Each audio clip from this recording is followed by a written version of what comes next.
Good morning, everyone. We are the social media track of the Media Arts and Design Academy, and this is our presentation of public service announcements. My name is Brianna Batta. I'm Junior Hall. I'm Maria. I'm Sarah Joshua. I'm Sweetie. Today we're going to be discussing the issues that affect teenagers in our area, and this is some of the things that we're going to be talking about and going over.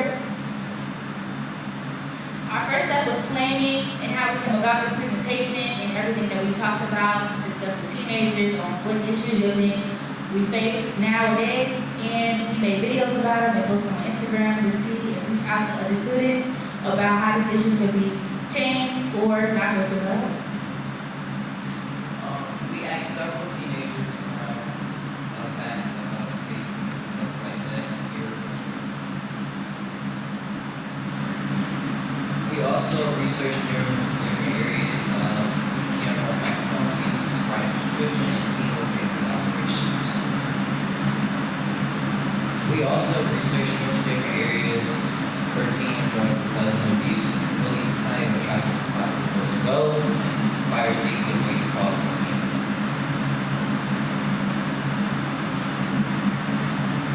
Who helped us?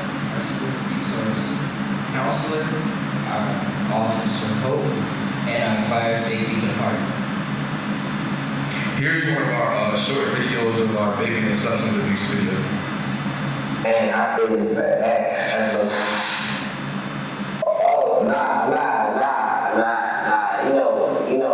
you an athlete, bro. You can't go and understand, but it's the only way I can function, it's the only way I can get my better performance in that. Because there's going to affect you later, it's going to make your athletic performance, bro. It's going to hurt your lungs. I know it's going to hurt my lungs, everybody said, but this is just how I think, it's just not my body. Man, you got to talk to Barnes, that's going to get you right. You know what? You're right about that. People have been trying to send me talk to Barnes. Maybe I shut them out. Alright. Let me go. I gotta go practice now. Alright.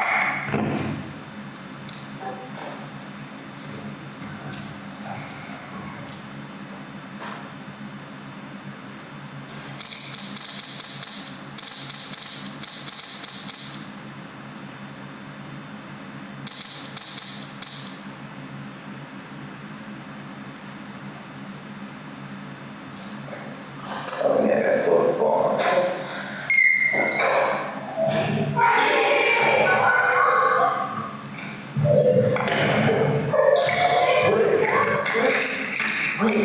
What's wrong, man? Are you okay? Why has there been an increase with teens vaping? It could be to relieve stress or because other people around them are doing it, but vaping can actually cause stress and other health issues like lung and heart damage, shortness of breath, chest pain, and coughing. And with other rising issues like prescription drugs being laced with fentanyl, you should be careful about what you're putting in your body, or you can end up like Red. So, where can you get help? You can use these websites or numbers below if you are struggling with addiction, and don't be afraid to ask a counselor or adult if you're having issues.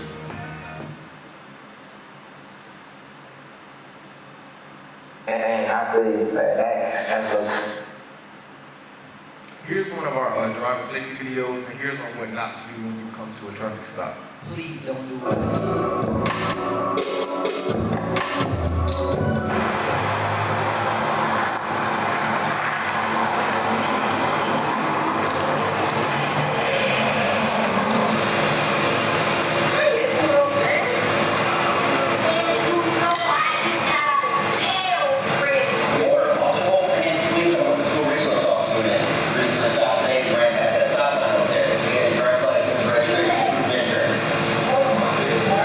You might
I was saying, like, why would she even do that? Like, that's what we talking about. Why would she even do that?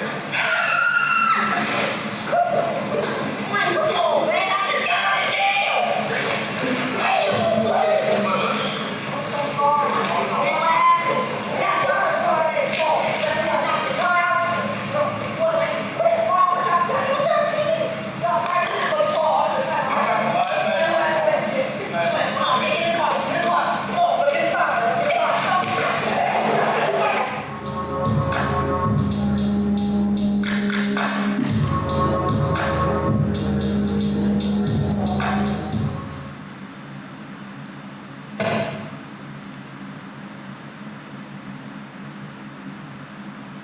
Here's some pictures we took of the turkey fire outside, and we're going to be adding this to our fire presentation. And it was very cold outside. It was very freezing.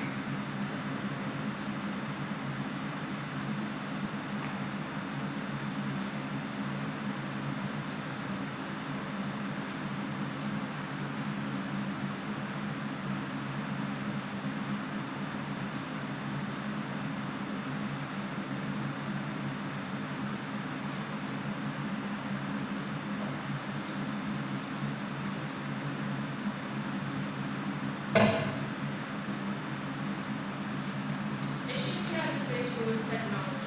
We have to find the money to purchase a few iPad Pros and softwares so we can make our videos and posts because those resources weren't provided to us. Some other issues we face while making our public service announcements were equipment use, weather conditions, scheduling, reshooting, and script changes.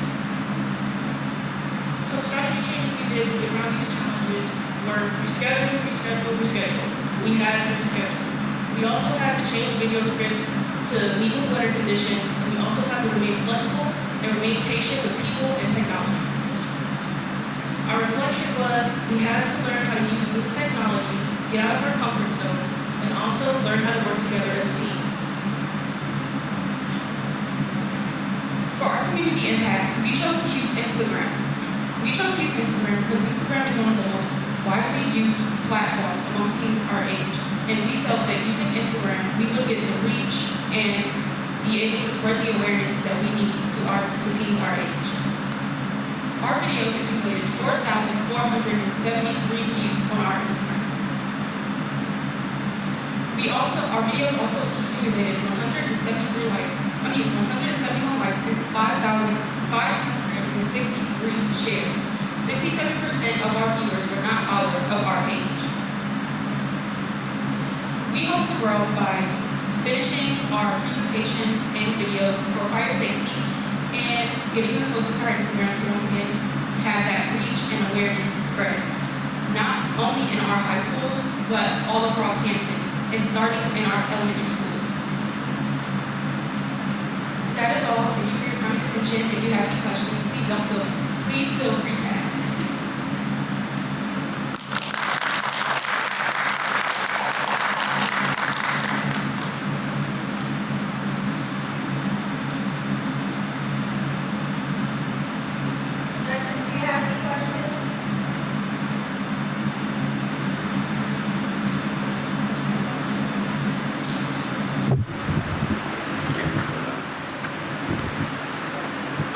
Thank y'all.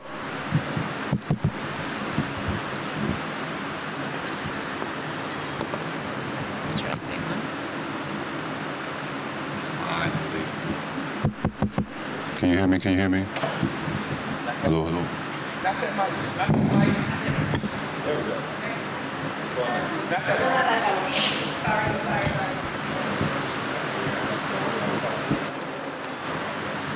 Good morning.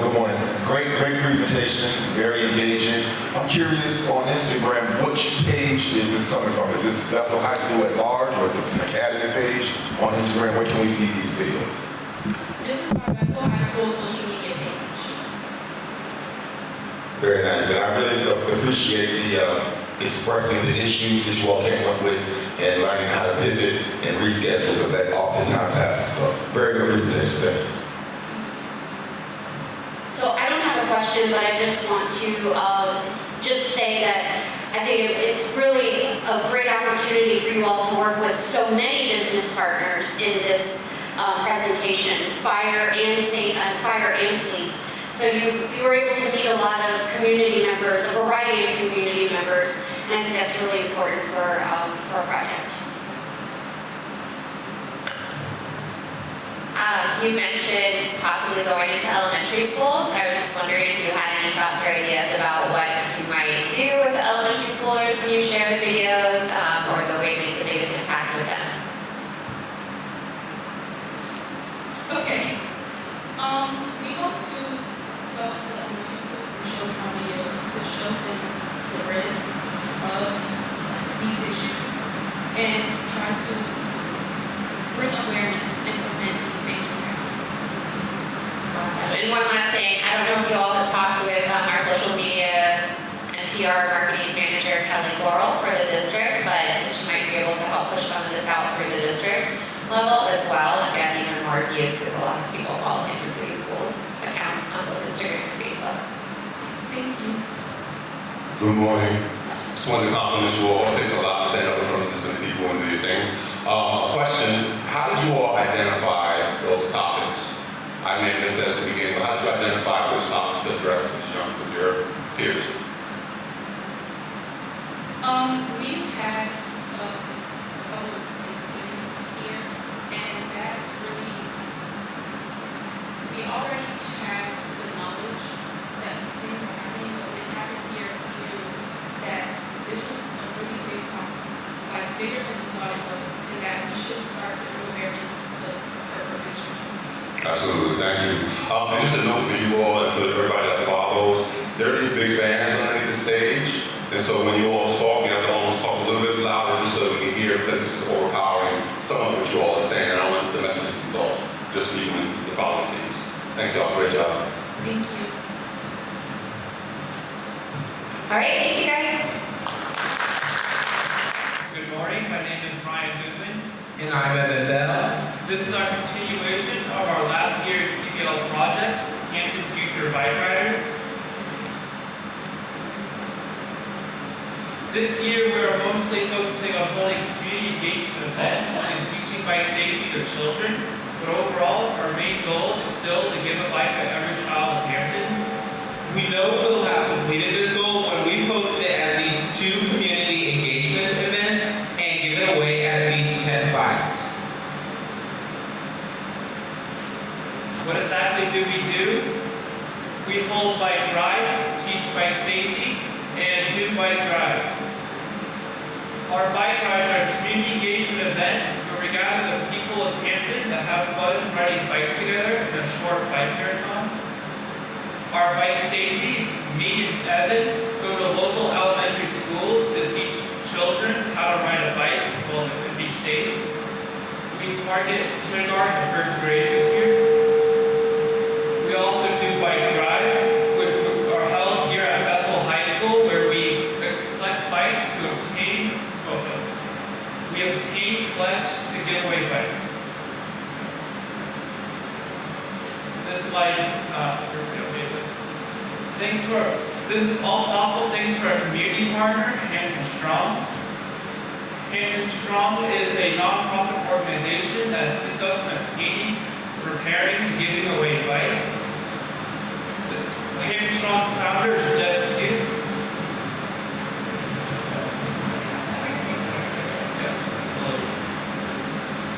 When we took a survey of Bethel bike riders, over half of them said that they rode their bike at least once a week.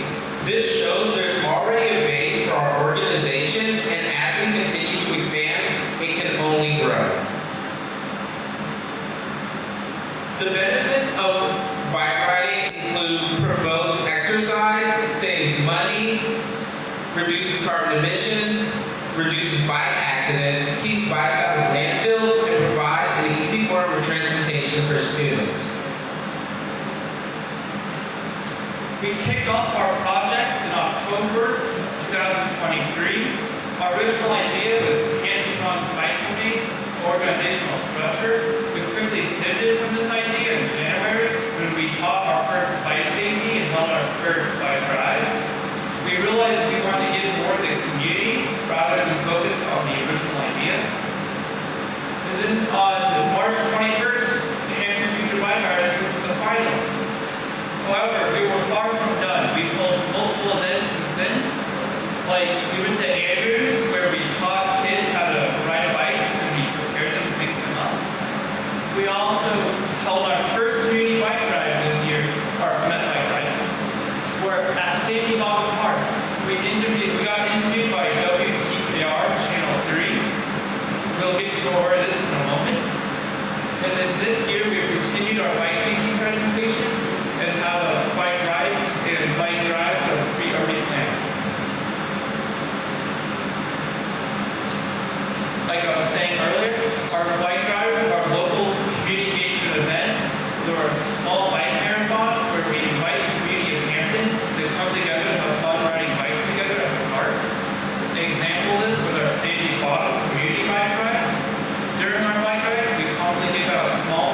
souvenirs.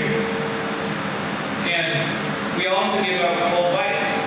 Here are 2 kids who won 2 bikes. Our next bike ride will be on March 15th at Madison Trail. Here we get more into our interview with WTKR Channel 3. Well, for a lot of kids, riding a bike is that first taste of freedom before driving a car, which is why 2 high school students partnered with a nonprofit this weekend to help local kids put their foot to the pedal. 11th grade students Ryan Goodwin and Adam Bell are from Bethel High School. They say it all started with a school project about getting more bikes into the community and addressing bike safety. So the 2 decided to partner with Hampton Strong, which is an organization that fixes up donated bikes and then gives them to local kids. So today, they took over Sandy Bottom Park Playground in Hampton, and they were fixing up bikes that needed a little TLC or a turn tool. Because bikes are a very fun tool of exploration, I mean, it's the early version of a car. I mean, just to have that freedom. Because we really want people, or kids, to have that childhood memory of learning how to ride a bike. Because we realize that's a really precious moment that we believe every kid should have and be able to have. Now, what was really cool about this event today is some members of the community even donated bikes to support that cause.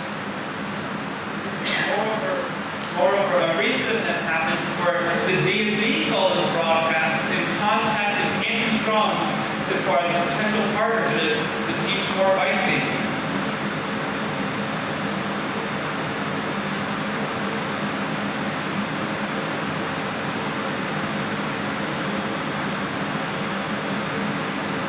During our bike ride, we asked which age range do you or your party belong to. The vast majority said parent or child.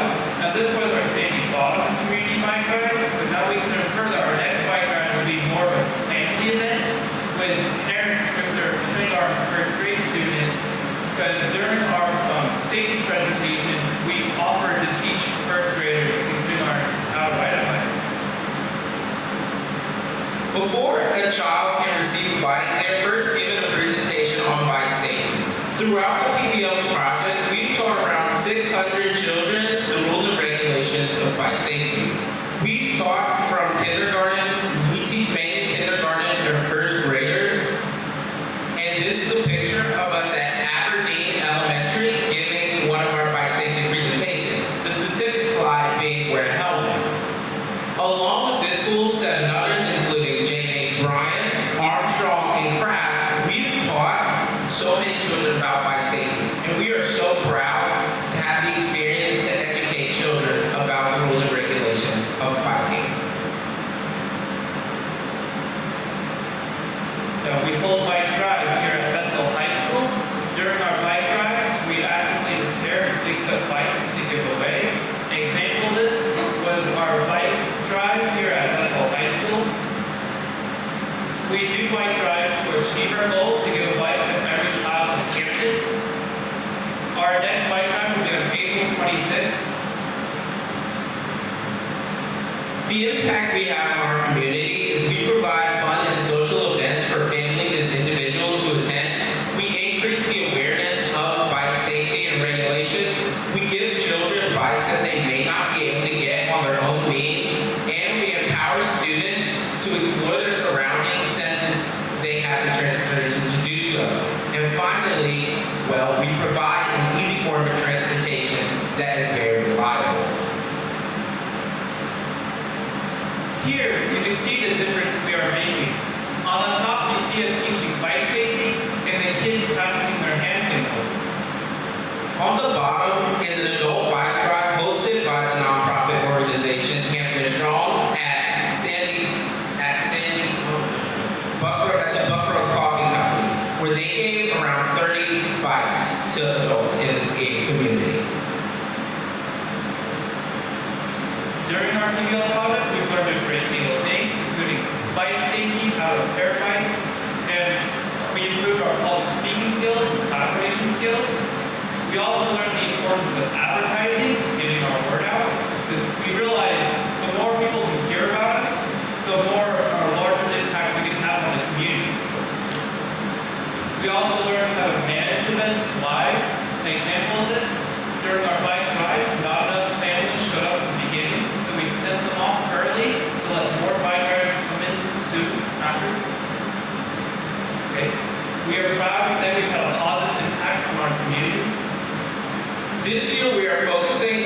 teaching bike safety and hosting more community events. We will continue to advertise using social media and flyers, and the next bike ride, as stated earlier, will be on March 15th and most likely at Madison Trail, and there will be an upcoming bike drive on April 26th at Bethel High School. Thank you for coming today and taking your time to learn about our PBL project. If you wish to donate a bike or have any questions, please contact Hampton.org, or you may ask me questions at this time.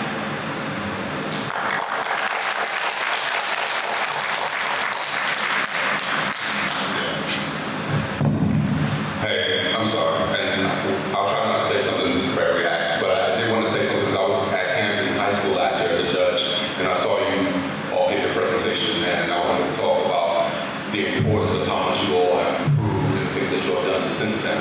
So I wanted to commend you all for that, first of all. Another thing that I wanted to commend you all for is that typically we ask for information, and we sometimes don't do things with it. You all saw or received information and then changed what you all were doing based on that, and that's a life skill.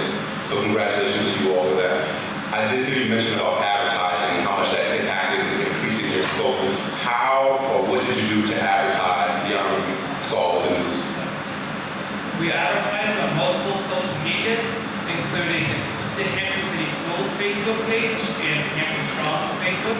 We also advertise with Bethel School announcements and Hampton Strong along with our personal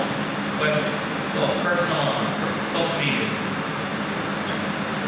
Awesome. I was wondering if there is, or if you considered having a place where people can drop off bikes in case they cannot make it to your bike drive, like if there's just a location in the school or something like that.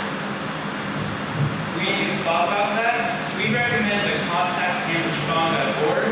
They'll figure it out. Either we drive there personally and collect it, or we'll set a personal date for them to come drop it off. Congratulations on a generous and thoughtful project. It's very nice. I know you mentioned partnering with DMV, or they got in touch with you about partnering, and I was wondering if you had plans to expand beyond the two of you as far as students go in the school to continue this project, since you are 11th graders now. We plan on continuing our project even after high school, but to a lesser extent. And we're mostly going to be assisting Hampton Strong, which is a nonprofit organization that will live far past our original PBL here. My question was also going to be about advertising. I'm personally interested in attending the March 15th event at the Madison Trail, and I was going to ask how I would find out what time to come to that, and you said social media, and I was just wondering if you thought about, I know as a parent in Hampton City Schools, I get a lot of flyers, and through electronically through Peachjar, Parent Square, and things like that, so I was wondering if you thought about other avenues than social media. Well, we do have flyers as well as advertisements that we can post around or hand out. So, just keep checking, updating, and hopefully it will show up, because we will be releasing multiple posts to get the word out. Thank you for your time and your dedication for educating the youth. I see you all went to our local elementary schools and educated them on bike safety. With that in mind, how many miles are your bike rides?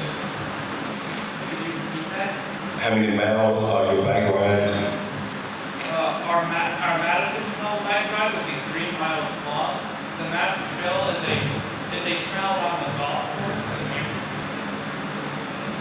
Sandy Bottom, there is a longer bike ride, a longer bike ride for adults, and a smaller one for children, which they put up to 4 miles.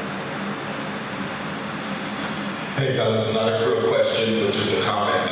Very, very, very great presentation. Thoroughly impressed. I really like the idea of building on last year's PBL, because that was a great initiative. Very clean slides. You all are very knowledgeable. You know what you're talking about. You're very, very confident in it shows. I noticed the bike necklaces before you even said something, so that was a cool little touch. And I really like the call to action, like wherever you go and you make this presentation, that donation piece keeps it going. So I really like that call to action at the end. Great job, fellas. Any further questions?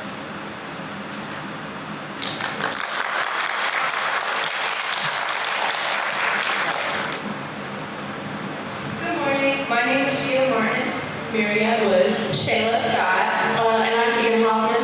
And this is a simple act of life-saving impact. Step 1, why should you donate blood? Blood drives originally began during World War II to help wounded soldiers in need. We started picking up the pace in the 1940s when we started hosting more large-scale donations. In Virginia, the American Red Cross and hospitals collect blood from volunteer donors.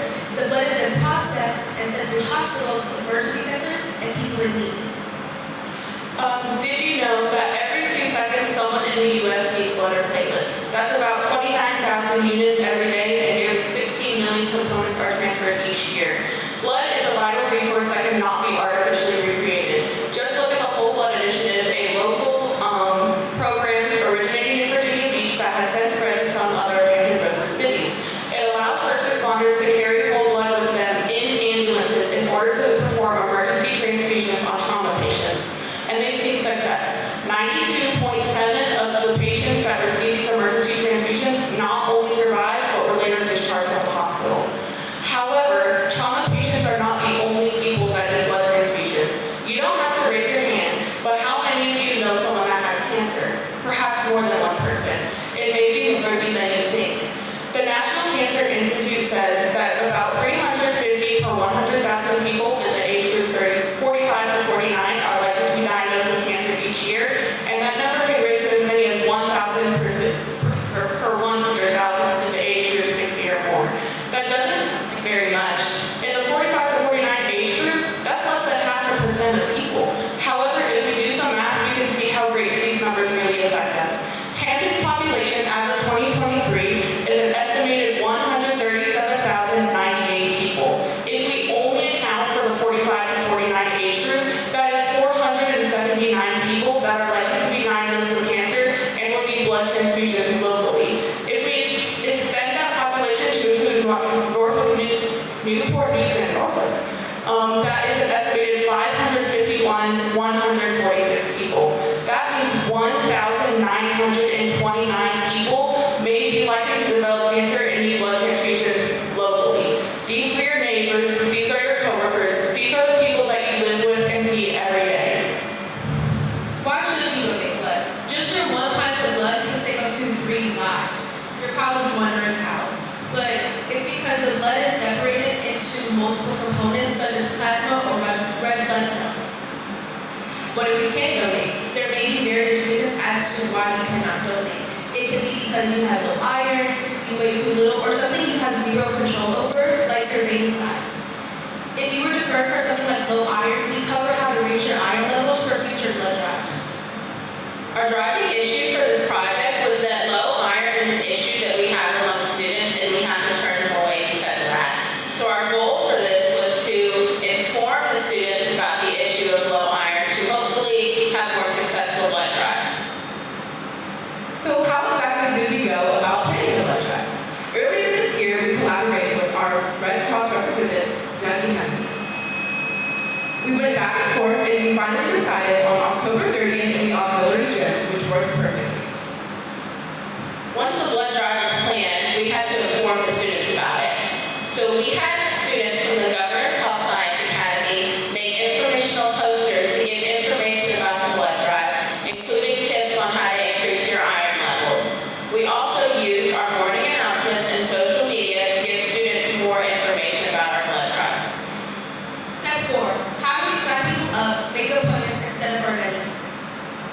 We started by making informational posters, and then students went to classrooms to hand out permission slips to invite more students to donate at our blood drive. As far as the goals for setting up our venue, the Bethel High School volunteer workers and the American Red Cross workers set up chairs and tables in our venue and made sure all outlets were open so they could set up their equipment as needed. It's donation day. But what exactly does this look like for volunteers and donors? First, students registered and they scanned their IDs and they got their permission slips verified. Afterwards, they collected their t-shirts and they were directed to a designated seating area where they waited to donate blood. Once donation was complete, students were given a snack, a water, and a juice box. If students felt dizzy or faint afterwards, additional snacks were provided to stabilize their blood sugar levels. Donors were then asked to please wait at least 15 minutes to make sure there were no complications afterwards. If anyone was still feeling unsure or shaky after that, someone was there to escort them back to class to make sure they were okay. When you're donating yourself, it looks a little different. The person checking you in needs to be able to identify you, so it's preferred that you have a state-issued ID. However, for students that do not have this, they can go to the main office and get their demographic sheet printed out. You also need to make sure that you are eating iron-rich foods. Hemoglobin can take 2 to 4 weeks to increase, so this should be something that you should be preparing for and not just the day beforehand. Drinking water is also very important. Hypovolemia can occur when the body loses too much water or blood and can cause fatigue, dizziness, and weakness. To avoid this, you should be drinking 3 to 4 liters per day. This is a video made by some of our fellow students in the GSHA Academy. Okay, now could you people go to make sure it's okay? Alright, that's fine. Your results came back and your hemoglobin is lower than it was like. You're no longer able to donate blood after that. Whoa. I know you're a bit confused right now. Let us explain. Hemoglobin is the blood test that blood drives, also known as the finger stick. Your HGB must be 12.5 or higher for females and 13.0 for males. Your hemoglobin carries oxygen onto the red blood cells. If you do not have an HGB, you cannot carry O2 into your red blood cells, meaning you will look like this. Not good.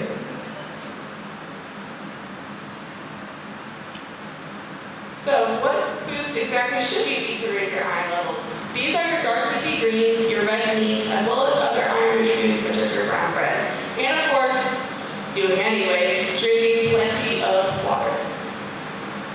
These are actually some of the numbers that we received from Ms. Henley for last year's 2023-2024 blood drive.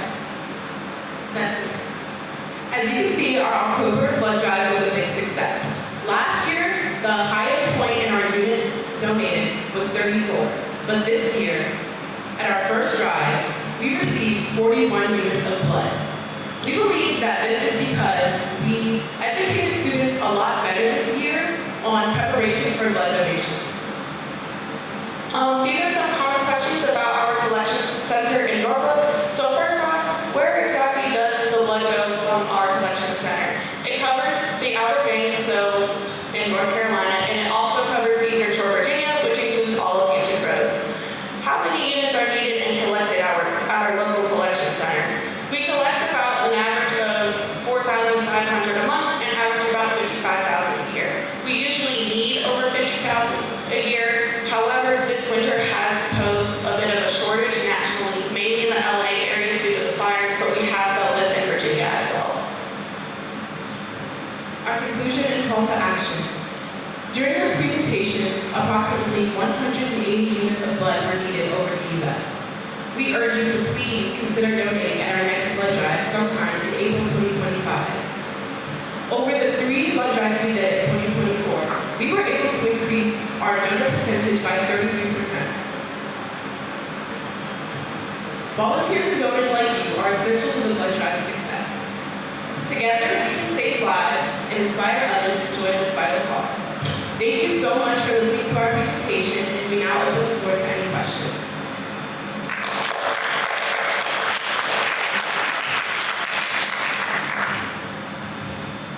This was a very informative presentation. I definitely learned a few new things. I was just wondering, knowing that your donors are students who likely aren't doing the grocery shopping, have you thought about extending your campaign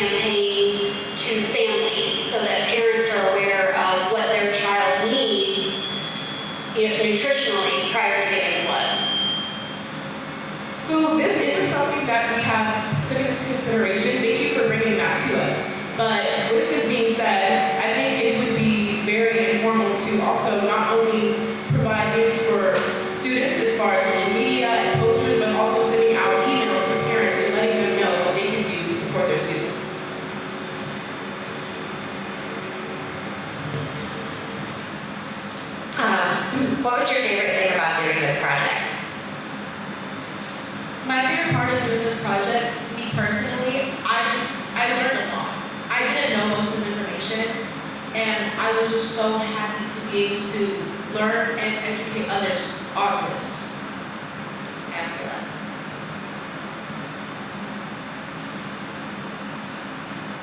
Just one other random suggestion.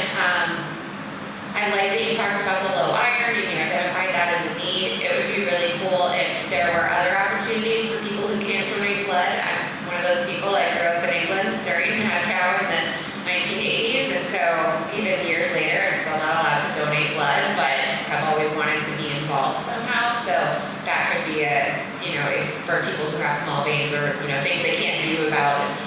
What are some other options that they could do to help out with a blood drive, etc.? I just wanted to commend you all. I think the cool thing was that we have certain topics that are challenging, when you're trying to make a big difference, sometimes you don't have the most help. So I like how you all deploy the other students to get the word out, not classrooms. That's a way to kind of increase your scope when you only have a certain amount of people that are working, right? And so if there's 4, and I know there's more than y'all at 4. But you use other people to pass your message on. So I thought that was a cool thing as well. I think that's what you were actually getting at when we were talking about the bike program as well. How do we increase that? So good job. Thank you so much. All right, thank you guys. Thank you for your time. All right, one more time.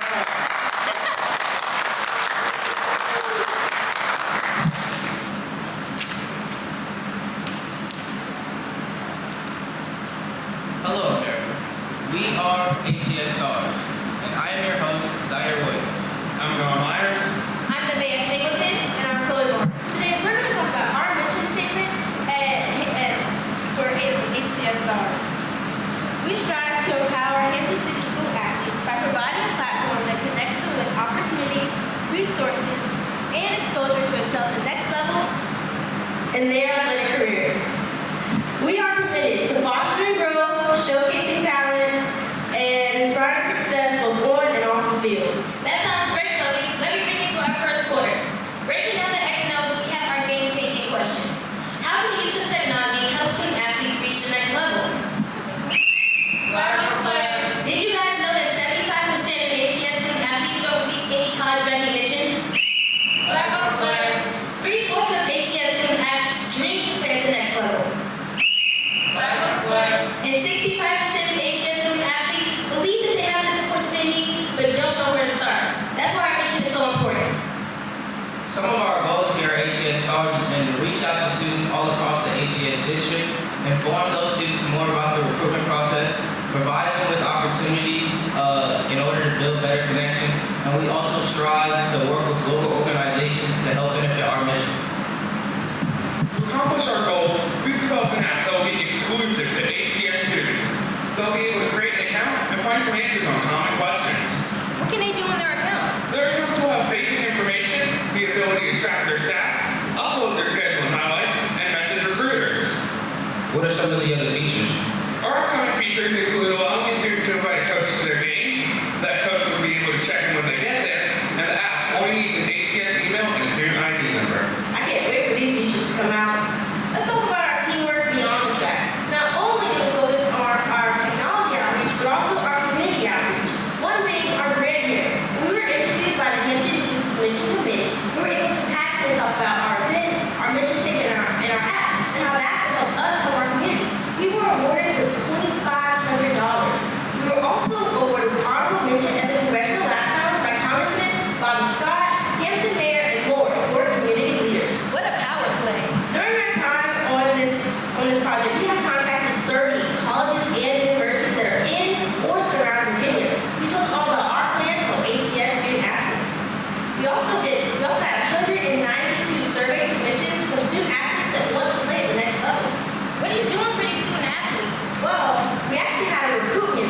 amazing, Noah. Let me bring you to our highlight board where we had volunteer Zoe Matthews at our Recruit Me event, D1 athlete Katie Perry from Hampton High School, and a soccer player from Phoebus High School who struggles with social anxiety.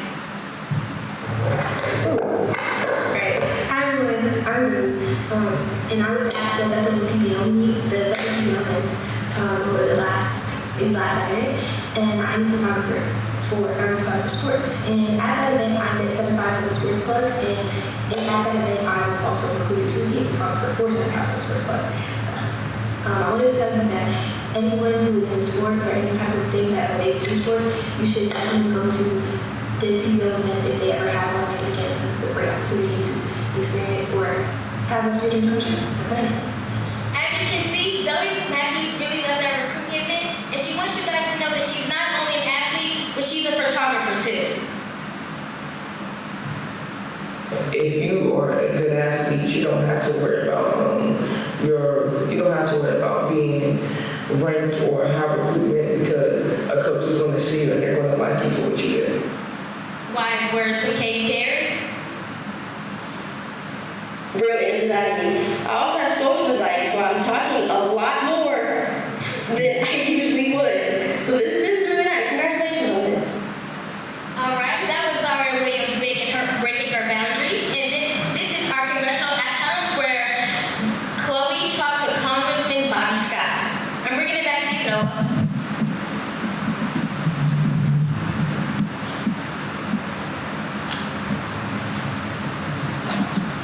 So over here was our user event where we were able to get feedback, both positive and things that we could improve on from our fellow high school athletes.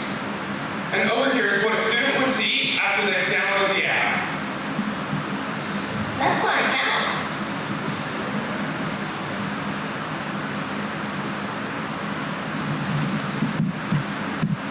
All right, I want to introduce you guys to our huddle talk with athletic director, Mr.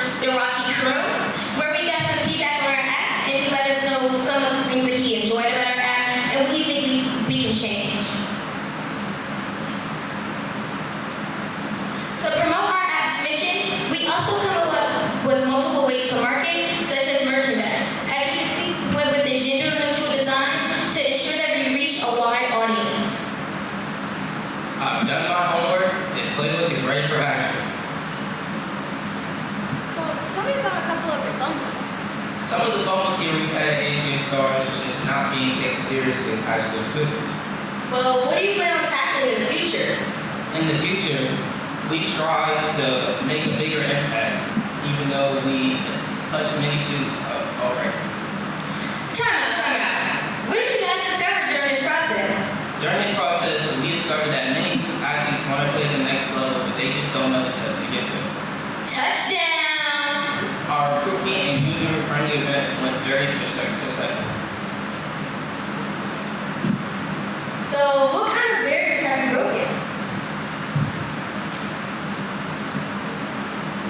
We've had new engaging ideas and we've adapted new leadership skills. We've also had new communication and teamwork skills. We are most proud of successfully hosting a Recruit Me event and creating the app. Here's the timeline of what we've done over the last couple of months and what we have in hope for our future. Wait, is that a Recruit Me event part 2?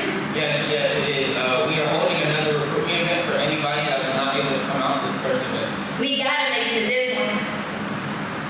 Got any curveballs for us? We're ready to knock it out of the park.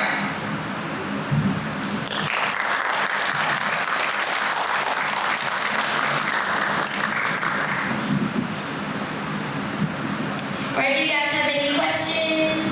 That was a curveball. Yes, that was our curveball. Thank you so much. Very creative presentation. That was fun to watch. Not sure which question I want to ask. So congratulations on the Hampton Youth Commission grant of $2,500. Where did that money go towards? How did you use that? So we put it towards our event, and we have a lot. We have about $1,000 left, and we're actually going to put that towards our next event. So with that money, we're able to get photographers,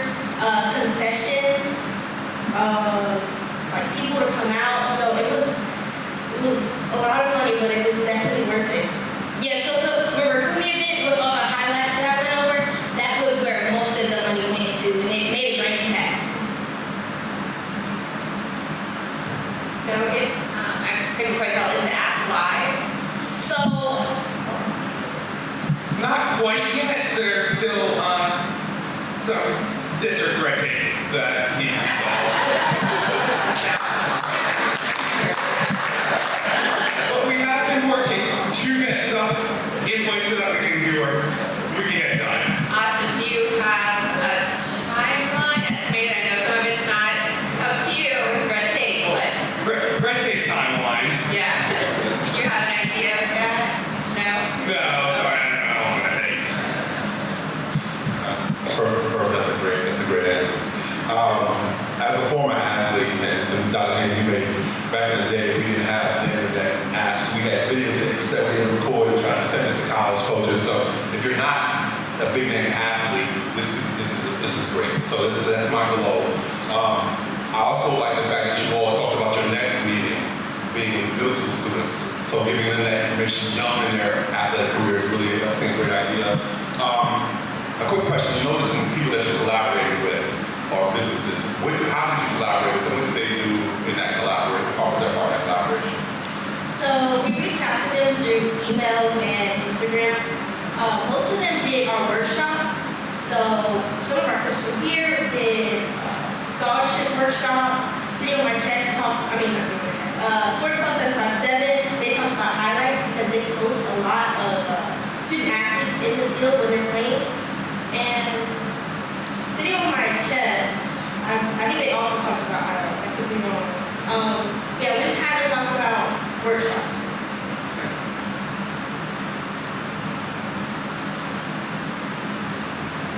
Thank you. Very, very creative presentation. I love the creativity. I love the news desk.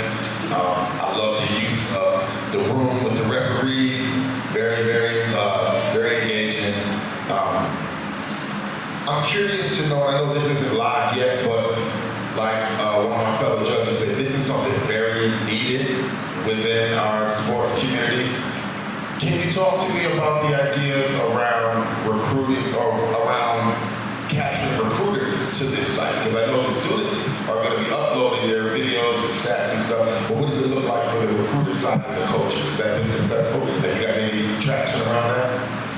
Well, we haven't quite started working on that, but our idea is like they'd be able to just get like a random selection of different students for maybe a sport that they filter by. And just be able to take a look at different students' profile and just maybe discover someone new. Also, during our time while we were talking to the colleges, we talked to a lot of coaches and athletic directors.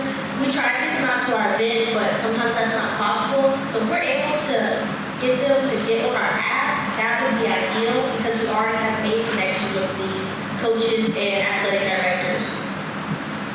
Thank you. Can I have a clarifying question? The app is just part of it, correct? Yes. You all, the workshops is another part you have already implemented, correct? Yes. So it's like different parts that you can implement in different phases. Okay, so they're like implementation. All right, thank you. All right, thank you. Hello, my team and I are part of the Academy of Law and Public Safety and the Law and Legal Studies pathway here at Bethel High School, are here to present you with our youth council. My name is Sage Holden. This is Stephanie Abujayan. That's Kenya Warner Rosser, Ava Tanner, Michelle Chamberay, and Christian Harris. Before we get started, there are a couple of statistics I would like to present you with today. To begin with, over 600,000 suspensions were dealt out in the state of Virginia in the 2023-2024 school year. This equals over 3 million days of school missed. Secondly, in the city of Hampton, 9,000 of these suspensions took place. Finally, at our Bethel High School, 3,000 days of school were missed due to suspensions at our school. Our plan today is to present you with our youth council, which is made to reduce these numbers. Once again, I want to thank you all for joining us today to talk about an initiative that we've been working on since last summer. We would like to introduce to you our youth council, which focuses on restorative practices rather than the traditional, often ineffective methods that we use in schools to deal with conflict and disciplinary issues. We hope to make a change in our community through the individual by focusing on healing, learning, and journey of the individual instead of discipline as a whole. We have implemented this program at nearby middle school, Phoenix K through 12, and we hope to share the results with you today. Focusing on the negative effects of suspensions on students' academic outcomes. According to the IRA, a single suspension increases the chances of dropping out by 60%. After the second suspension, it goes all the way up to 49%.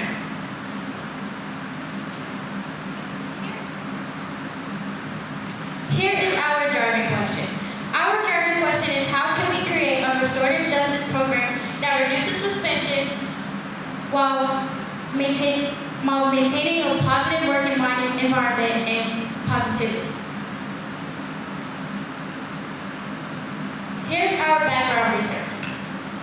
We would first like to discuss restorative practices. Our main goal of the youth court is to reduce the amount of suspensions given.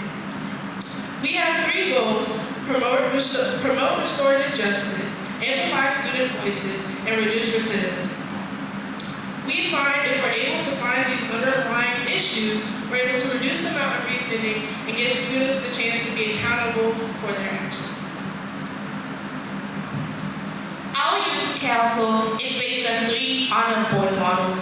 These include the New York Youth Court, the Christopher Newport University Student Honor Board, and the University of Virginia Honor Committee. We took elements from each of these boards to analyze what worked well and what didn't, and this ensured fairness, effectiveness, and inclusivity.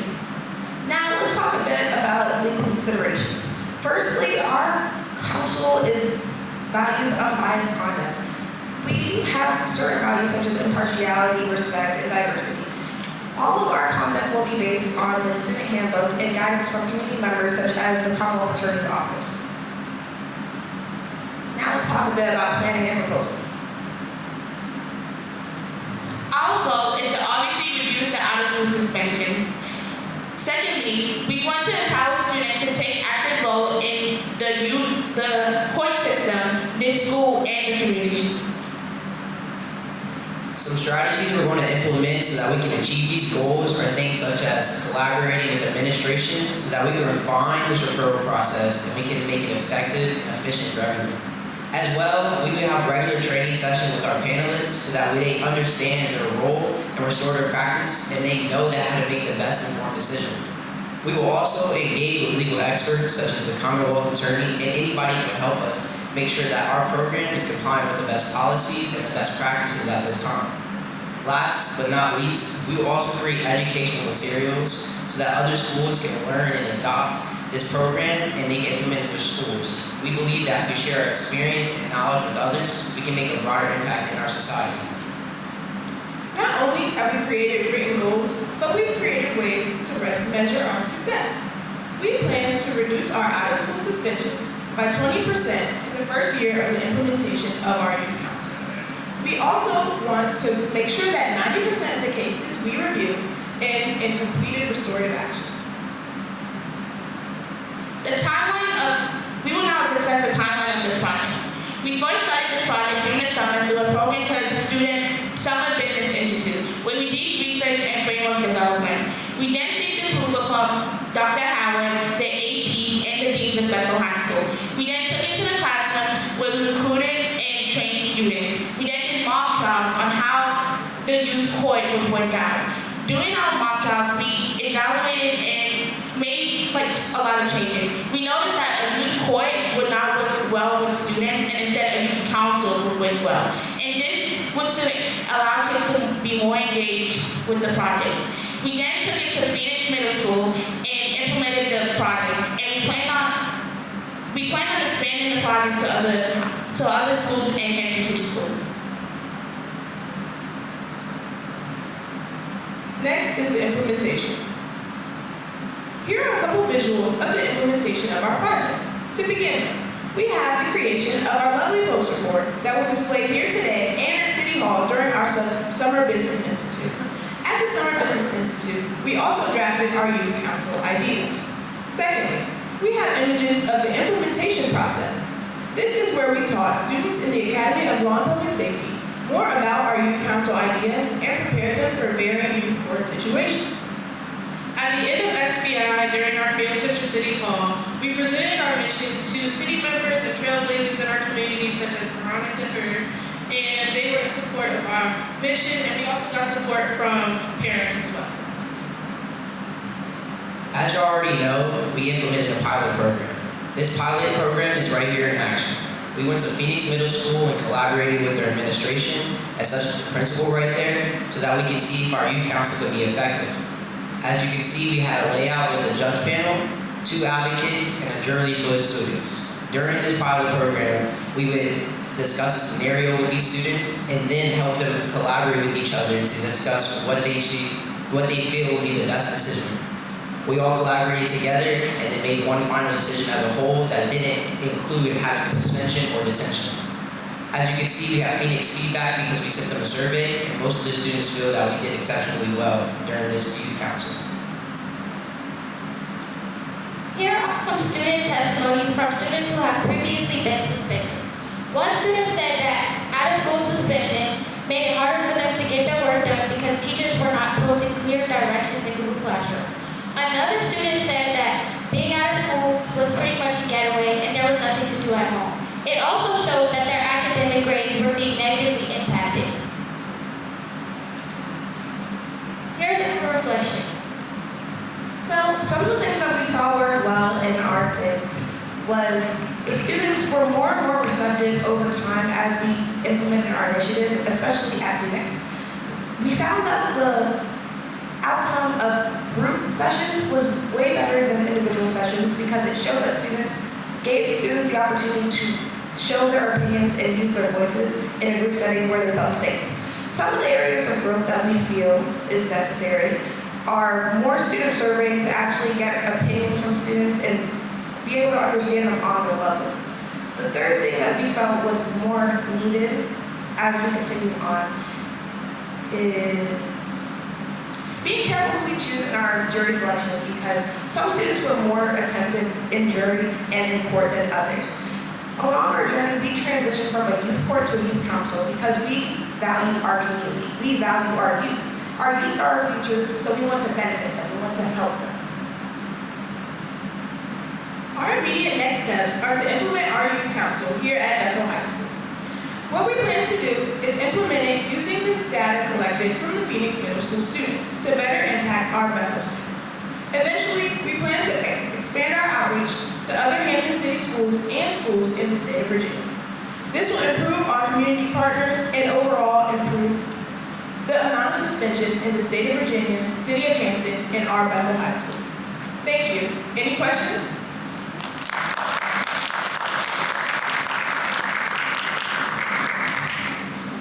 Just a quick question. So it sounds like you piloted this at Phoenix, and now, is that right? And now you're going to expand it to Bethel. I was just curious why you started in the middle school and then are talking about doing it in high school. So we decided to start with the middle school students because they tend to be more opinionated. They will tell you how they feel and let you know what works and what doesn't. So that was more helpful. Rather than having half the truth, we were able to use their direct opinions to create our project. The youth council in a middle school is intriguing. Were these real situations, students who had violated policy? Yes, they were. What we did was we contacted the principal of Phoenix, and what he did was he changed the names and with the jury collection, like make sure the kids weren't involved in it and everything. So yeah, they were real situations. So, and then you said you're taking away suspension as a consequence. What did the middle school students think were appropriate consequences for their actions? A lot of them were communication, like getting into like the counselors and like why did you do it and also it's just all like most of the problems is just miscommunication and like not really understanding what was going on. Also, to further better your question, we wanted the students to also expand their idea, and not just in the school, just have a counselor. We wanted to expand their idea, and some of them even thought of therapy for certain people because in their own situation, they might feel they need it, but they don't know how to get it. So we expanded on that, make sure they know there's other resources outside of the school counselor or the guidance counselor or even the teachers in their school. Thank you all. This is a very, very relevant topic. I really appreciate you all opening up with the statistics about suspension rates and then bringing it back here locally. So very, very good way of using the data. I'm curious, with this model, is there a presiding officer or like a judge, or is it just kind of like a jury, group jury? How does that look? There will be a panel of 3 judges, and the teachers and the administrators will pick the jury so that there's no bias. Okay. Additionally, we also have 2 advocates for the situation. So it's kind of like a devil advocate and a school advocate. Thank you. I love this concept that you all have established. Now, one thing that you stated, you said that you wanted to focus on healing, learning, and what was the third one? Healing, learning, and bettering students as an individual. Thank you.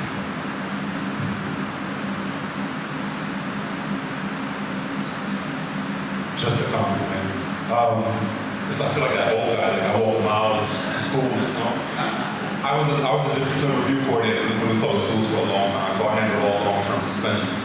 And I agree that's not always the answer for every situation. So I think that I left that position because I didn't enjoy suspending kids. But then I was put in place in charge of some youth development. That's giving young people opportunities. I wish I would have heard about you all then, because then this concept is, I think, it's just a novel way to look at things, but also how we get at the root, I think, of what some issues are. So thank you all for joining. All right, thank you guys.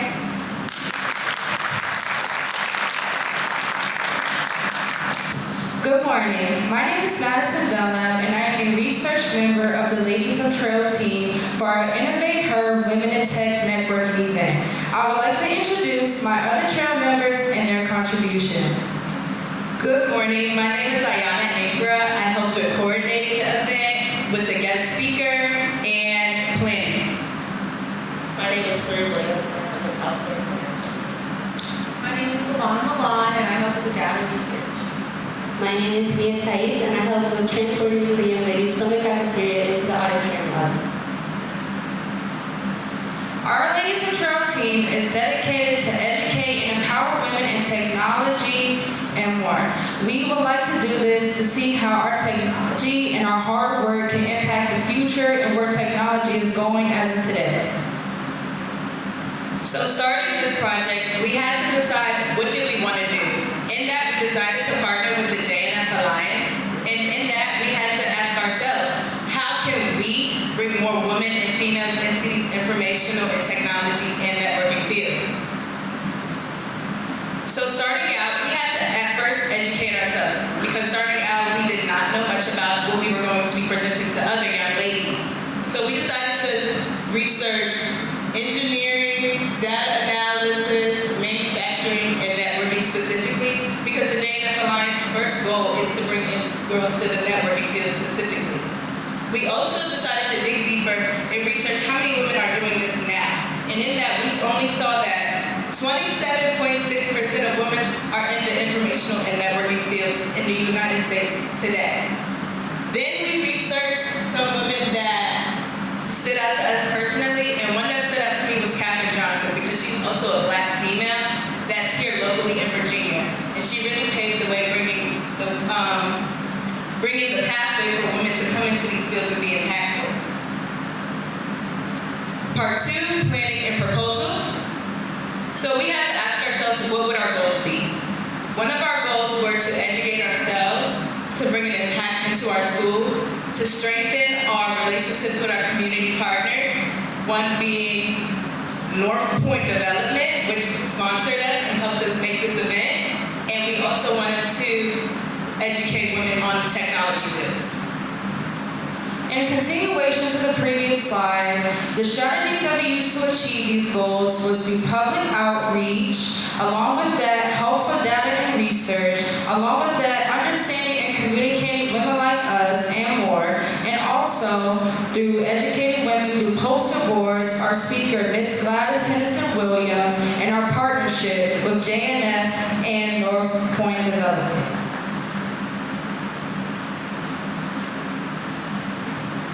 First, we have discussed our issue on how low the percentage is for women in technological fields. After gathering our research, we have decided to put our minds together and host an in-house field trip to educate women about technology and its fields of today. Now getting into our implementation part. In our implementation part, we have an in-house event in front of the auditorium, and we split it up. Half of to go inside the cafeteria to collect girls and to bring them into the auditorium. We told these girls about these mostly the man-made careers, technology careers. And we told them what kind of education they would need and to build up these careers and how hard it would be and what they would get out of it. We presented and we told them, the girls, they seemed to love what we were talking about. We hosted a raffle and we gave away 2 chocolate cards. Right here you can see our education boards and us in the process of talking to our guests and our wonderful guests. So I was in charge of mainly the planning portion, so I sent an email to Ms. Gladys and our other sponsor who gave us the money needed to buy everything.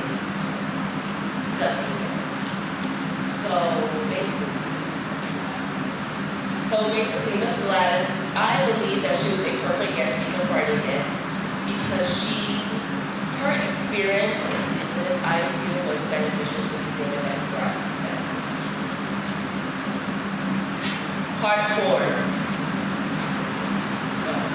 Part 4, reflection. So what I believe, and the rest of my team believes that we worked well on, was our research. A lot of the women were impressed with our research. And then our outside sources, we learned how to effectively use outside sources to find what we need. And our last, our in-house field trip, I feel like our implementation phase, it had a lot of mistakes, but I feel like we still got through. We were able to be flexible. We were able to get past our struggles and complete it. Well, what exactly is our next step? How do we plan on moving forward with this? We plan to reaching out to other high schools and to graduating seniors who are looking for a new career path. We plan on educating them and engaging with them and really encouraging them and giving them the motivation they need to really enter one of these fields. We plan on reaching out to other high schools and to maybe younger children and really going to the middle schools and educating middle schools entering the high schools and giving them what they need so that they're educated and they're ready for when it's time for them to pick their career paths. What can we reflect on? What were our struggles? What were our skills? What were our accomplishments? We had to target our researching skills so that when these young ladies engage with us and when they ask us questions, we could give them the necessary answers that they needed. We engaged with these young ladies, so we had to target our communication skills with our teachers, with our peers, amongst each other. As a group, we actually struggled with communication. We struggled with how we wanted to implement this. We struggled with deadlines. We struggled with if we wanted this to be in the auditorium lobby, in the lunchroom, in the classroom, a date and a time. We struggled to pick all of this, and we accomplished a lot because honestly, we learned a lot, and we learned how to work together as a team. We learned about the subject itself because this was something new for us, and it was a really nice experience. We learned how to talk to these young ladies, and we had a very nice. This project has touched my heart. Just for us being in a world where technology is a big thing within today and where technology is going. I feel like this has touched my heart for me to introduce others and to help others in places that I have just now introduced to myself. And I feel like me as a woman and me as a person of color, I can make a difference in today and to the future. How did I connect personally to this project? As I stated earlier, when we were doing research, we saw that there are not a lot of role models out there for us. So to think that I'm doing that research and I'm providing that role model for a younger lady to bring her into this field is really touching. This project, it introduced me to my future as a chef. My future career, and it really helped me figure out what I wanted to do and where I wanted to stand in the future. And I really hope that how it impacted me, that it impacted the girls that we talked to, and how it just put it all together.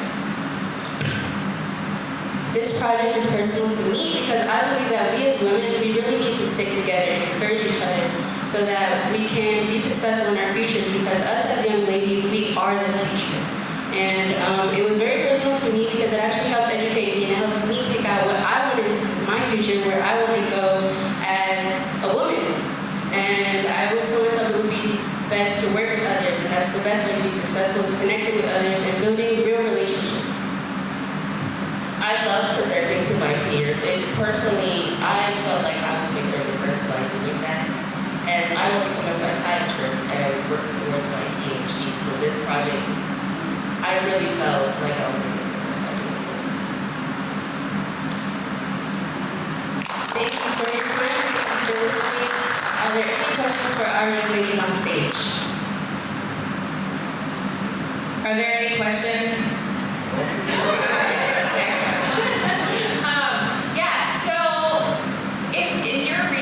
If you were to think about what are some of the skills that we need to be developing in our young ladies in order to help them get into these tech fields more, what are some of the skills that you would recommend they develop? Definitely computer classes, because technology is where we're going in the future. You have to do your research, you have to go to school and get educated. And definitely choosing the right pathway would definitely help you in that field. And accredited schools. Just want to compliment you all. I was a girl dad, and science, my girls are science geeks or nerds. I hope that's not disrespectful. It's good to see you all out there. A good thing that I wanted to, well, maybe an opportunity to think, we all talk about going to middle school, correct? Middle school students. You can almost make an argument that elementary school also would be helpful. We start exposing them so early. And I know they still do the science fairs in elementary school, right? I'm showing my age. But those are opportunities that young people planting that seed so early is helpful. So I think y'all are on the right track, obviously, middle school, but even a little bit earlier. So in order to make progress, you have to reflect, and you admitted that there were some mistakes in your in-house field trip. So I was just wondering, moving forward, what would you change as far as the presentation or your boards going into a middle school? Going into a middle school, definitely planning. The planning really set us up for making the event in the auditorium lobby. We had to go through a lot of changes. We first wanted to start it out in the gym and stuff like that. So to bring it to an entirely different school, we would start by contacting the school, getting that all set up, pick a vendor, pick a time, place, and have everything set for that. Did you get any feedback from any of the participants of your field trip? Yes, actually some of the girls admitted that they did love that we were doing this. They even brought snacks and stuff, so I guess they love that too, but they really enjoyed what we had to do. And to add to that, most of them admitted that themselves were not that educated in what we were trying to present to them. So some of them were first being introduced to this in their high school, so it was really insightful for them. I believe most of them came in not knowing anything at all, but they engaged with us. They actually did ask us a lot of questions, and they left us learning more than they did at first.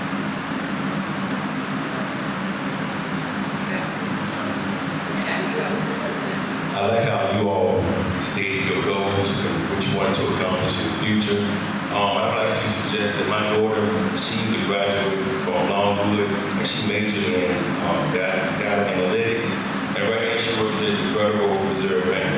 So if you ever need a guest speaker or something like that, I give you my contact information. Thank you so much. I just wanted to commend you also. I think you're all the first group that talked about, maybe somebody said it once, but each of you talked about the impact it made on you individually. I think we're scoring about the impact it makes on the community, but I think just as important is how it's changed you all as well. So I want to commend you all for that. Thank you. Thank you. All right, thank you guys. Thank you so much. Hello, Great Rising. Starting off with our project today, let's start off with talking about Media Arts and Design Academy in the journalism pathway. I'm Taylor Jordan. I'm Jemiah Ribbon. I'm Kadosha Mitchell. I'm Hannah Harrison. I'm Debbie Wings Butcher. You will now see a video composed of all the media that we have.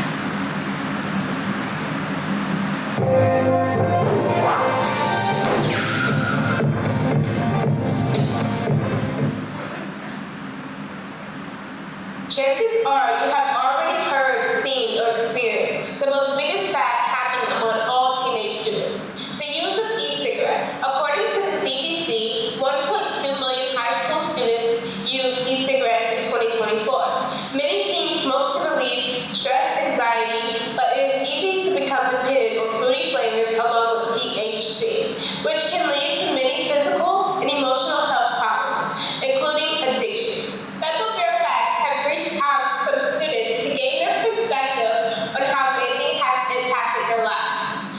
Here are some clips with voices modified to maintain privacy. They shouldn't do it because they can have a lot of negative side effects. I guess I just replaced one addiction with another because I was doing something before that would help me cope. And then when I started smoking, I pretty much dropped that whole thing because that helped me a lot better. Teens have a surprising amount of access to vapes, whether it's from online, a student, or even a parent, all of which are illegal. The drugs used in vapes are designed to be addictive, and about 54 of vapers have trouble quitting. For me, I have a lot of trouble with breath. It's hard to breathe a lot, especially if I'm with others that just find it annoying. The road to recovery is filled with withdrawals, including extreme mood swings, intense craving, issues with sleeping, and headaches. However, vaping causes lung problems, increased heart rate, blood pressure, and cancer. My memory is like so bad. Like, I can't remember what I did yesterday. It definitely affected the way that I think. And I feel like I'm not sober. Vaping is a major problem that is affecting students everywhere, especially here at Bethel. Anyone could be struggling with this addiction, but they do not have to go through it alone. If you or someone you know is addicted to vaping, try to reach out to an adult or seek help elsewhere.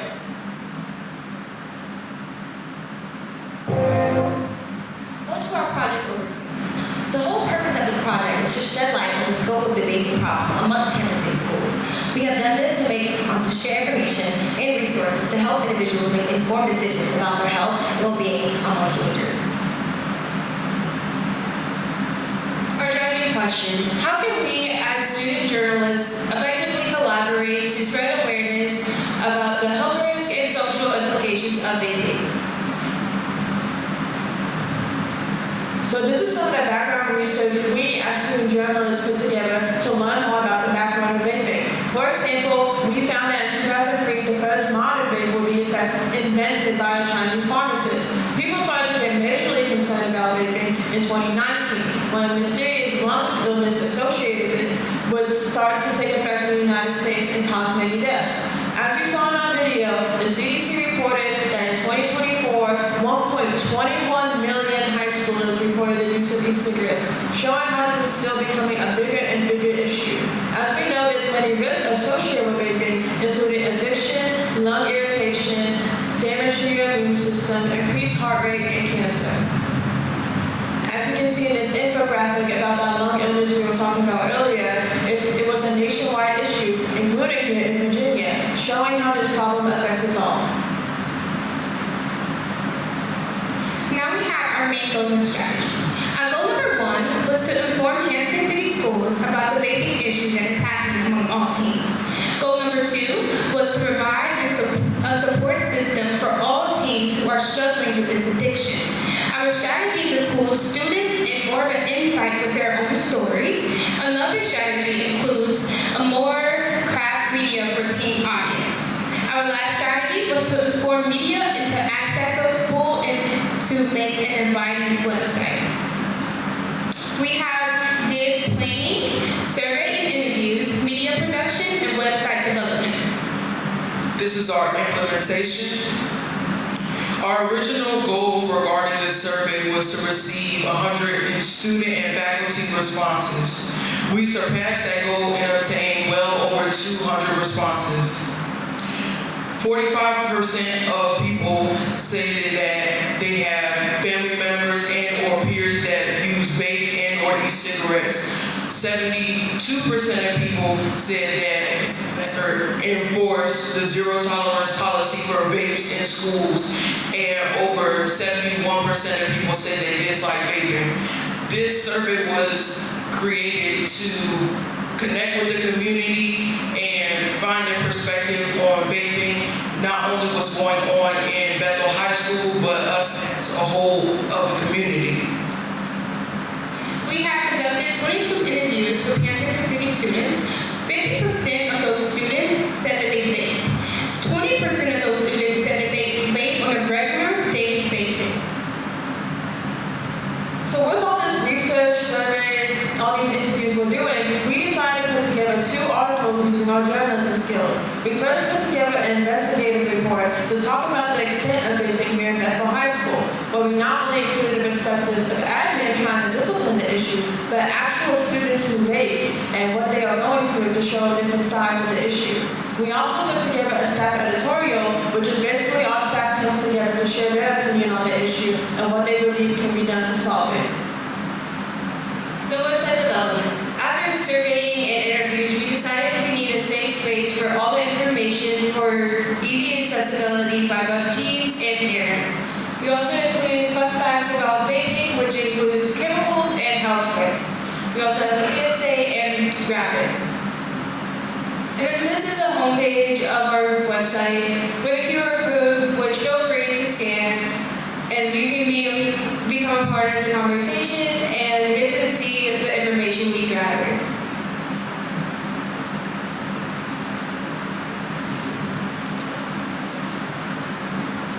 So this is our reflection of what we've already noticed based on our content. We found on BFF's website, which is our school newspaper, that people have responded positively and our articles are currently trending. The same can be said about our focus groups, but have also given positive feedback. Some of the problems we've noticed, however, have to do with our exposure. For example, we have 2 social media sites, one for the Bethel BFFs and one for Bethel High School as a whole, that we can definitely utilize to gain more exposure on what we're doing and share to broader audience.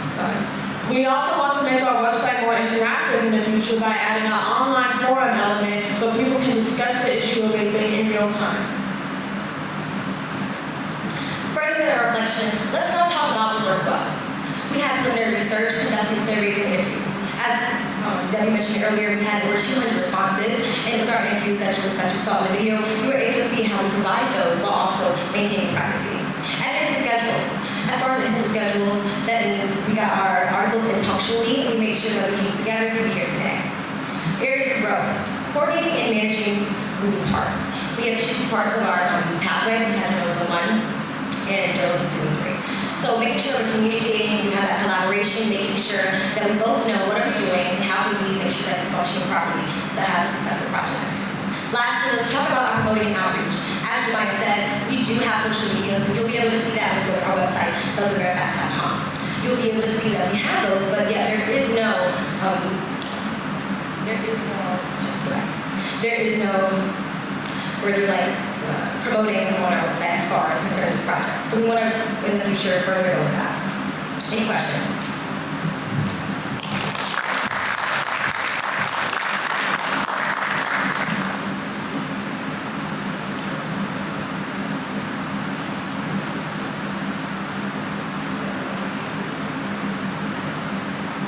Thank you, that was great. And congratulations on doing such a thorough job researching and interviewing people. That was wonderful to see. Was there anything that stood out as the most surprising thing that you learned through that research? So I worked on an investigative report, so I'll answer some of the things we learned. We found that a lot of kids are getting vapes very early, especially ages 12 to 13. Also, a lot of people are getting it either from their parents or they're using online sources that don't card you, and they have sources that they know won't take in their age so that they can get these vapes illegally.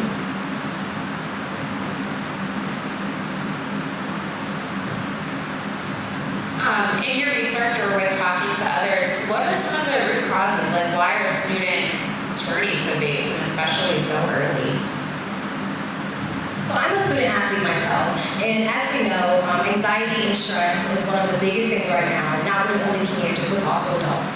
So by doing sports, even if you aren't doing sports, school will become very, very stressful, especially as you're leveling up those higher levels, taking part classes.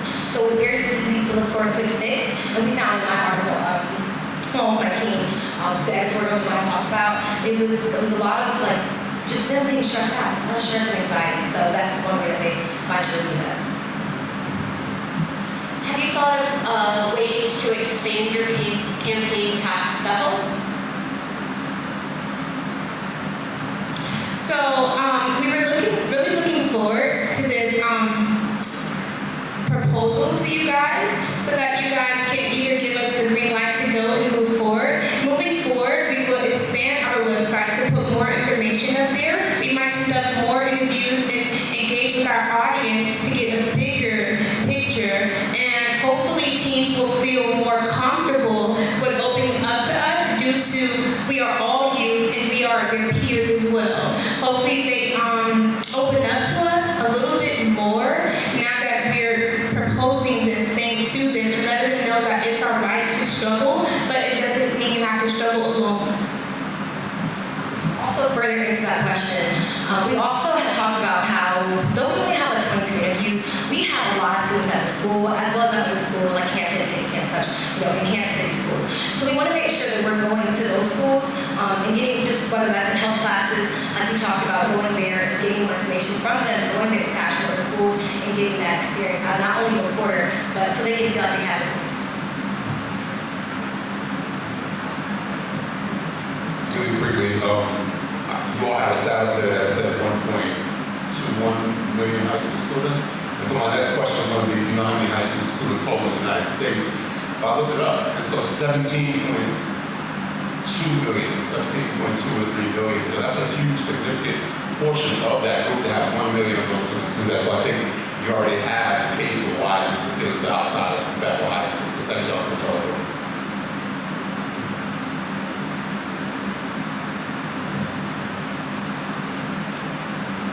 Thank you all for your research. I don't really have a question, just a comment. Really very, very relevant topic. And I appreciate you all getting real life interviews and presenting them. I think it's very important to hear from the students themselves. I do appreciate you all protecting their confidentiality, because oftentimes students won't share if they feel like they're going to be outed in a way like that. So thank you so very much for that sensitivity around that. Great presentation, very clean slides, and I love the way you visually presented the data that you collected. So very great. Thank you. Thank you. Good morning, everyone, and welcome to HCS Safe Space inside the mind of the team. My name is Cameron Love, and I'm Peter. My name is Jordan Padilla, and I'm Jordan. My name is Michael Meyer, I'm excited. My name is Brandon Beckley, and I'm embarrassed. My name is Jerry Richardson, I'm anchored. Like, the presentation today?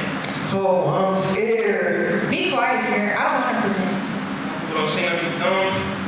Come on, guys, the presentation is going to be great. Wait, presentation right now? Oh my gosh, we have that, and a game, and practice, have to take showers from the trash out. No. It's time to solve. This presentation is important to us because we create a safe space for students.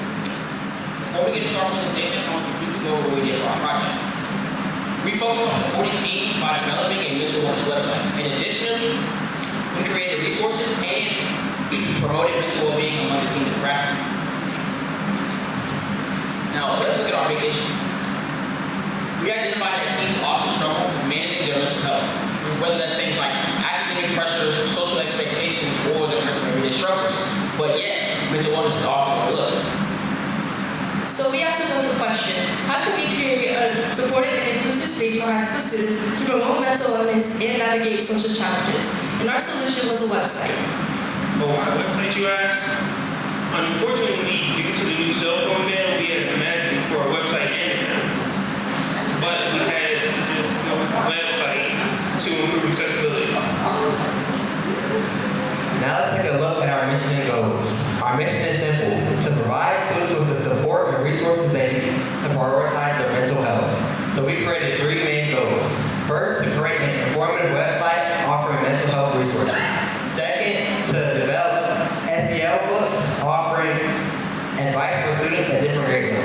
And last, to host engaging events to promote mental health.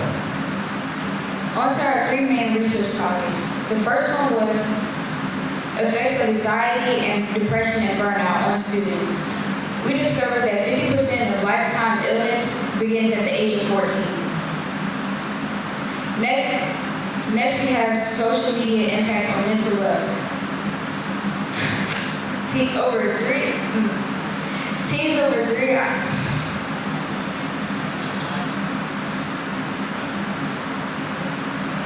Teens who spend over 3 hours on daily social media platforms are likely to have symptoms of depression. We learned that musical therapy is a big coping mechanism for people who have mental health issues. We discovered that 74% of people use music to cope on a day-to-day basis. For our survey data, we collected around 300 surveys from HCS students, where we asked them 3 questions. 1. How often are you stressed out? To which about 40-50% said yes, very often or often. Secondly, we asked them if they have ever experienced any symptoms of anxiety, depression, or other mental health concerns, to which about 50% answered yes. And lastly, we asked if they believe that mental health is just as important as physical health, to which about 85% answered yes. With our research in mind, we then shifted our focus to planning for wellness. Our coding and research team collaborated to make our website more engaging and informative. But beyond our website, we wanted to build real-world connections and spark conversations between grade levels 5 through 12.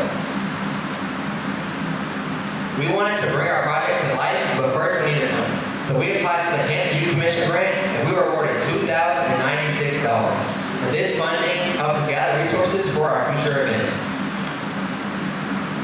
Next we have experiences and collaborations.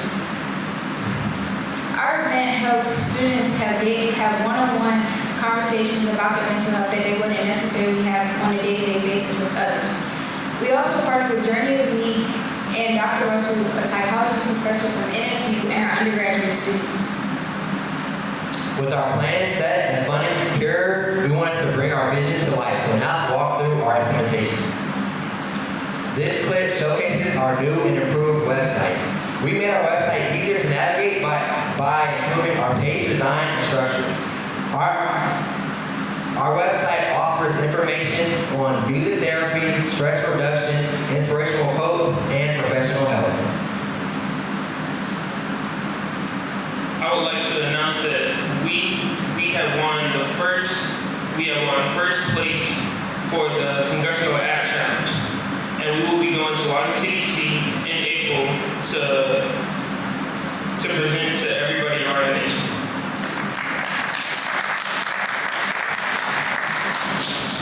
Our team designed SEO books to foster mental wellness amongst teens of their ages. Our SEO books was based off a simple question.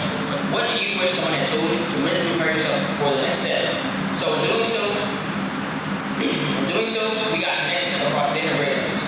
We had some of our teachers share experiences to us on things that would help us get through high school, after we graduated.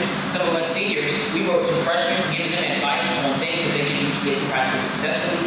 We had 8th graders from Phoenix, right to 5th graders at Forest, explaining to them the things that they use on a daily basis to help them get through middle school. Here are some clips of us working with our students and teachers and 8th graders at Phoenix. Give me my safe space.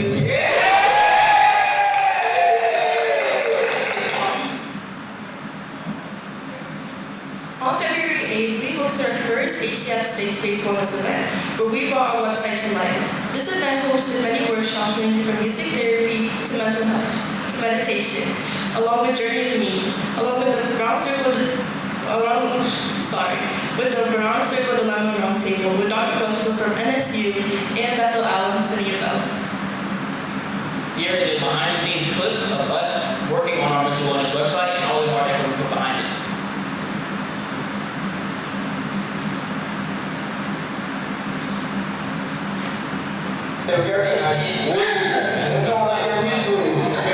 This is my favorite takeaway from this event. As you can see, me and my friend, I made positive work.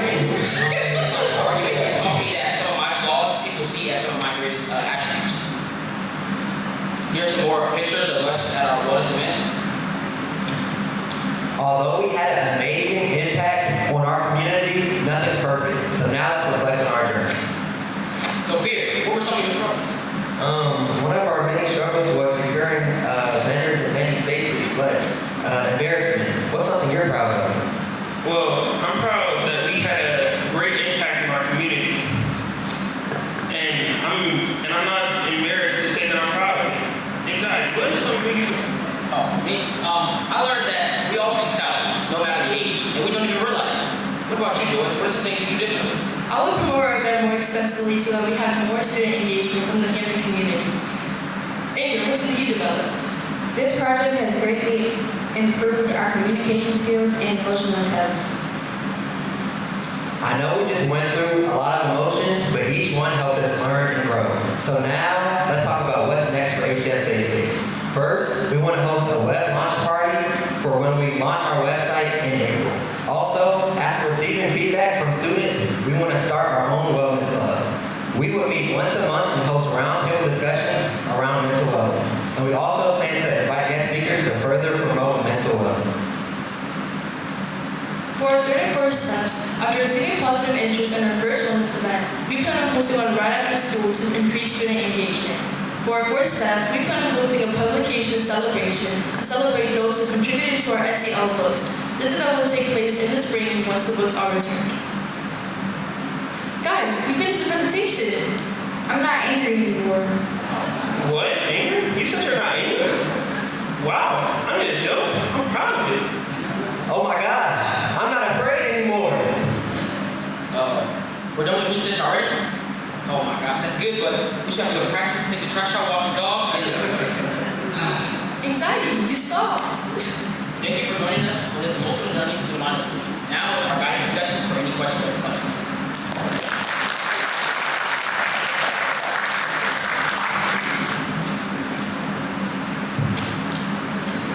Questions?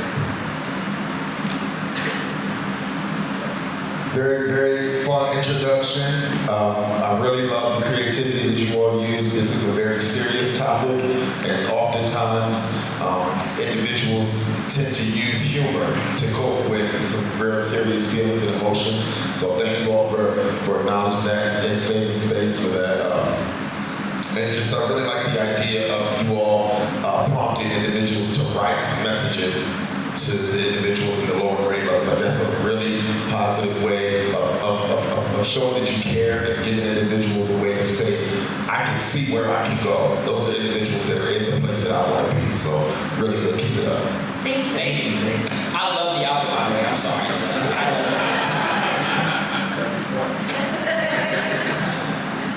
Any more questions? I wanted to ask a couple of questions about your wellness fair. I was just curious when that took place, and did you have any community partners attend that? Our wellness event took place on February 8th. We had tons of community engagement. Our biggest collaborators and things that we collaborated with was Norfolk State University, a psychologist from Norfolk State University, and we had undergraduate students and some alumni from Bethel to Norfolk State. And then we had my personal favorite, the Journey Me. They're based out of Atlanta, Georgia, and they started their club or their foundation based off of teens struggling with mental health. And their name is the Journey Me, because it basically shows their journey when they were younger, getting to where they are now, and how fun that they are with interacting.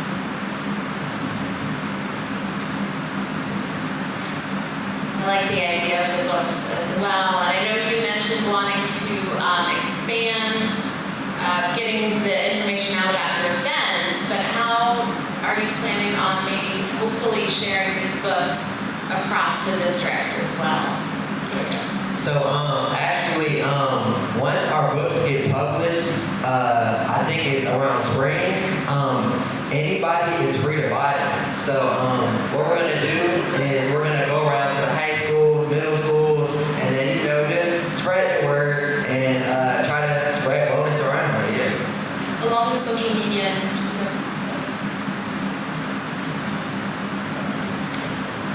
And just because I spoke for everybody else, I think it's important I say something as well. About especially considering the topic, mental health is so important. It's not something that stops after you go through a mental health or go through mental health space or wellness space. It's not something that stops in high school. Part of what I do is work on programs to prepare young people for their next or college. And we see so many young people. In fact, in our program, one of my freshmen passed away this year because of mental health issues. So I wanted to bring out back and having fun. But I think it's so important what you all are doing. And sometimes you go and say things in a way that we can't. So again, big ups to you all for that. Thank you. Thank you. I'm sorry. Thank you. you all end up making or having with us? Realistically, we made around 3 because 3 or 4. We had teachers write to us, then we wrote to freshmen, and the freshmen wrote to 8th graders.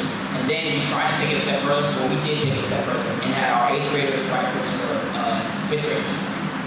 We're trying to reach, a broad community instead of just high school teenagers. We know that there are people in 4th and 5th grade who go through the same thing that we go through. Very cool, thank you.